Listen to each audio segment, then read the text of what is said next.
The United Nations Convention Against Transnational Crimes and Protocols, the two. Number 1 is Protocol to prevent, suppress, and punish trafficking in persons, especially women and children. It was adopted by General Assembly Resolution 55 to 25 entered into force on December 25, 2003. It is the first global legally binding instrument with an agreed definition on trafficking in persons. The intentions behind the definition is to facilitate convergence in national approaches with regard to establishment of domestic criminal offenses that would support efficient international cooperation in investigating and prosecuting trafficking in persons cases. Number 1 is to protocol to prevent, suppress, punish trafficking in persons, especially women and children. Sample nito ay ito ay batas o kasunduan laban sa human trafficking, lalo na sa kababayan at mga bata. Sample, may sindikato nangako sa tao na pilitin magtrabaho ng walang sahod o ginagawang alipin sa ibang bansa. Aray. Number 2, Protocol Against the Smuggling of Migrants by Land, Sea, and Air. It was adopted by General Assembly Resolution 55 to 25, entered into force on January 20, 2004. It deals with the growing problem of organized criminal groups who smuggle migrants, often at high risk to the migrants and at great profit for the offenders. A major achievement of the protocol was that for the first time in global international instrument, a definition of smuggling of migrants was developed and agreed upon. The protocol aims at preventing and combating the smuggling of migrants, as well as protecting the rights of smuggled migrants while preventing the worst form of their exploitation, which often characterize the smuggling process. Number 2, sample. Ito ay kasunduan laban sa illegal na pagpupuslit ng mga migrant papunta sa ibang bansa gamit ang lupa, dagat, o aeroplano.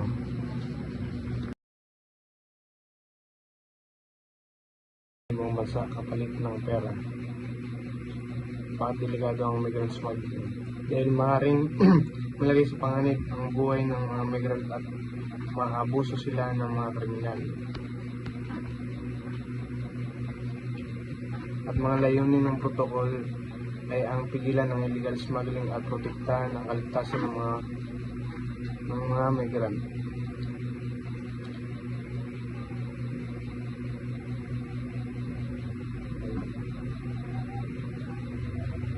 Ay naman ang mga difference between human trafficking and migrant smuggling. Human trafficking, exploitation o pang-aabuso, maaaring sapilitan. Migrant smuggling, layunin ay illegal na pagpasok sa bansa.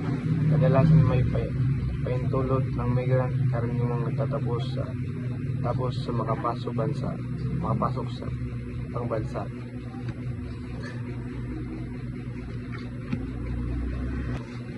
Number 3 is Protocol Against the Illicit Manufacturing of the Trafficking in Firearms, their parts and components, and ammunition.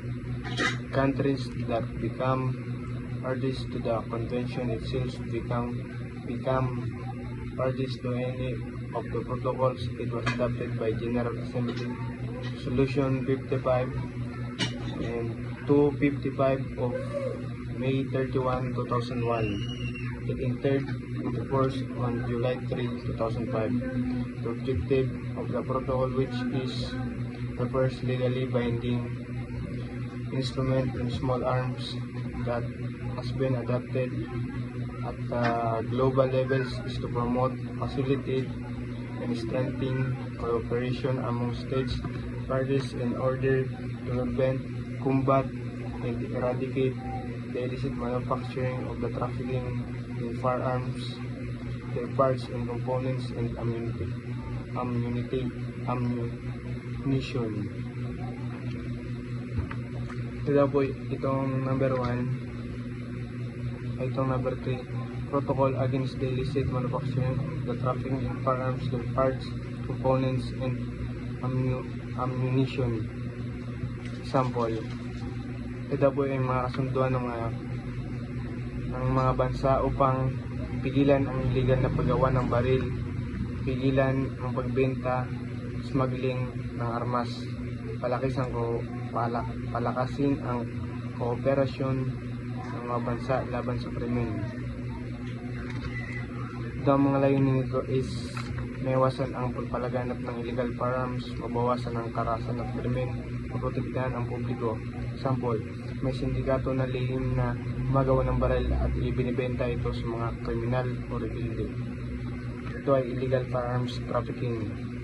Example, ng firearms trafficking,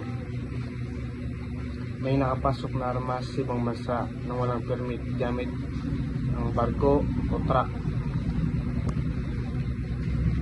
Mga tanong at sagot. Ito po ay ano ang illegal firearms trafficking? Ito ay illegal na pagbenta o paggagawa o pagpupuslit ng mga baril at bala. Bakit nga ba mapanganib ang illegal firearms?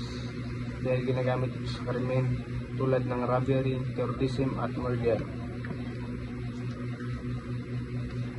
Ano nga ba ang layunin ng protocol? Pigilan, labanan ang illegal na paggawa at pagbenta ng armas.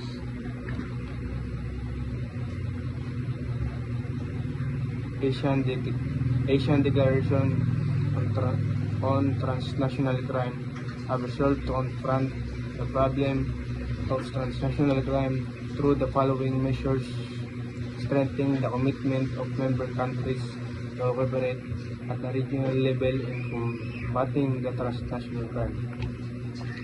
Convene at least once every 2 years Asian ministerial meeting on transnational crime in order to coordinate activities of relevant Asian bodies such as the Asian Senior Official on Drug Matters and the Asian Chiefs of National Police hold discussion with a view to signing mutual legal assistance agreements, bilateral treaties, and treaties. Ito naman sa Asian Declaration on Transnational Crime is, ang kahulugan nito is, ang Asian countries ay nagtutulungan upang sugpuin ang transnational crime o mga krimeng nangyayari sa iba't ibang bansa. Kasama rito ang mga drug trafficking, terrorism, human trafficking, cybercrime, at smuggling.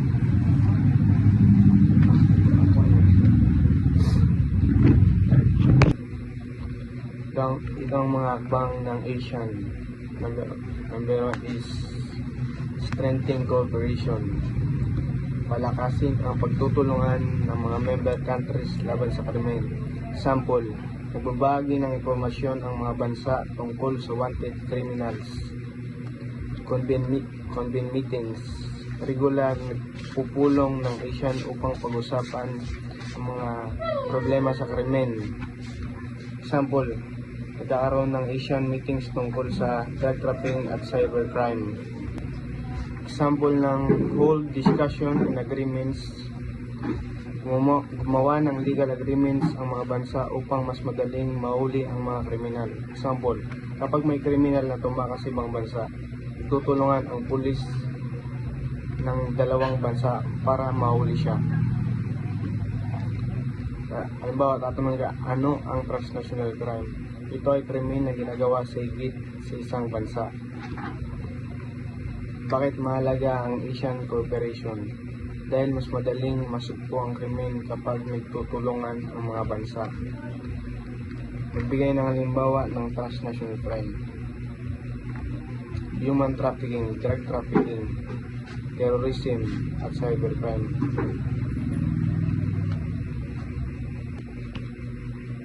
Number 4. Consider the establishment of an Asian Center on Transnational Crime which will coordinate regional efforts against transnational crime through intelligence sharing, harmonization of policies, and coordination of operation.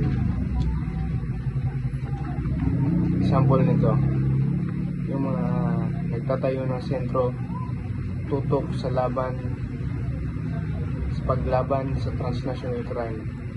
Mga layon nito is intelligence sharing, coordination ng operasyon, pagbuo ng policies. Halimbawa, nagbabahagi ang Pilipinas at Thailand ng impormasyon tungkol sa international drug syndicate. Number 5. Convene high-level ad hoc experts group within 1 year to accomplish the following with the assistance of the Asian Secretariat: A. Asian Plan of Action on Transnational Crime. B. Institutional Frameworks for Asian Cooperation on Transnational Crime. And last, number C. Feasibility Study on the Establishment of ACOT. Ano nga ba ang ACOT? Ito ay Asian Center on National Crime na tumutulong sa koordinasyon laban sa krimen. Mga kahulugan ng NBI level number 5, kahulugan is koordinasyon laban sa krimen. Mga kahulugan ng NBI level number 5, kahulugan is magkakaroon ng grupo ng mga eksperto upang gumawa ng plano laban sa transnational crime. Example, mga police official at illegal experts mula sa iba't ibang bansa ay mag-meeting para gumawa ng anti-crime strategies. Bakit kailangan ng expert groups? Kasi kailangan expert groups kasi upang magawa ng mas epektibong plano laban sa international crimes. Number 6. Encourage member countries to consider assigning police attached and/or police liaison officers in each other's capital in order to facilitate cooperation for tackling transnational crime. Ang kahulugan naman ito, number 6, is inikayat ang mga bansa na magtalaga ng mga police representative sa iba't ibang bansa. Example, halimbawa may Philippine Police Liaison Officer sa ibang bansa upang tumulong sa paghuli ng wanted criminal.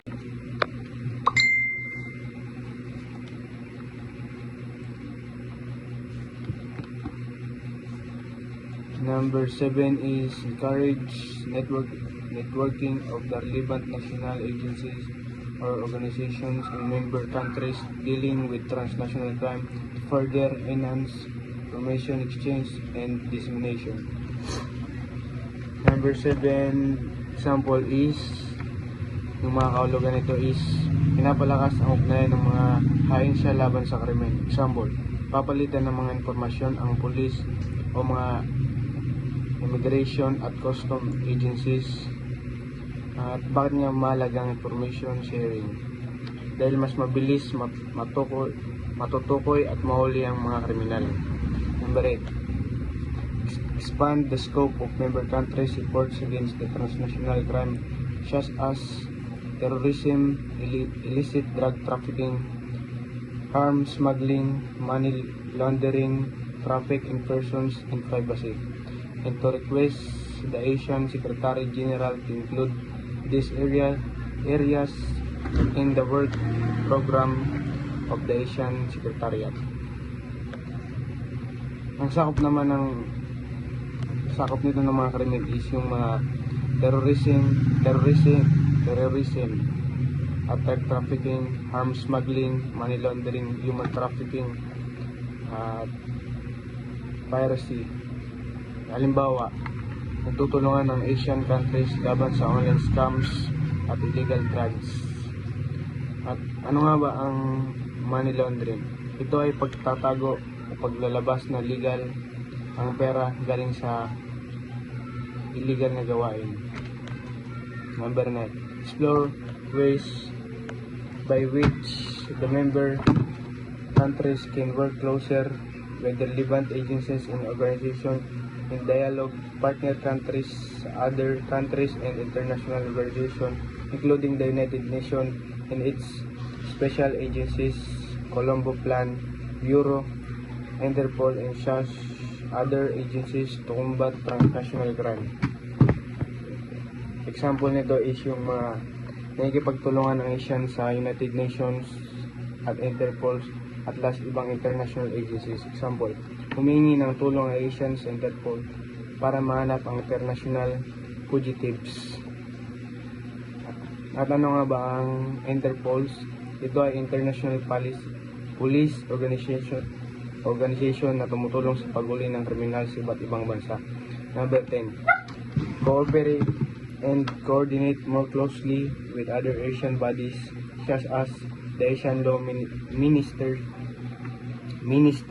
and Attorney Generals, the Asian Minister responsible for information, and other relevant Asian organizations. Kahulugan naman ito ay mas paigtingin pa ang coordination ng Asian law agencies. Halimbawa, ikaroon ng joint operations laban sa drug trafficking, terrorism. Bakit mahalaga ang cooperation ng Asian countries? Dahil ang transnational crime ay hindi kayang supuin ng isang bansa lamang. Yes. Puray na nakaukrong ako.